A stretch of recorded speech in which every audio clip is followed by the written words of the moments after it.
Microphone directivity option, Toroid. In this segment, we're going to cover one of the microphone directivity options that are available to choose from when using the Audencia solution with the RM-TT tabletop array microphone. The default directivity is the unique Yamaha auto voice tracking. In this segment, we are going to explain the Toroid option further. The Toroid is similar to the omnidirectional in that it is sensitive to sound all around the unit's position.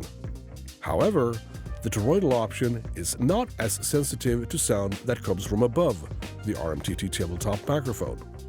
Toroid is therefore great for areas with good acoustics and several people seated around the RM-TT unit, even if you might have a ceiling fan or air conditioner on above the tabletop microphone.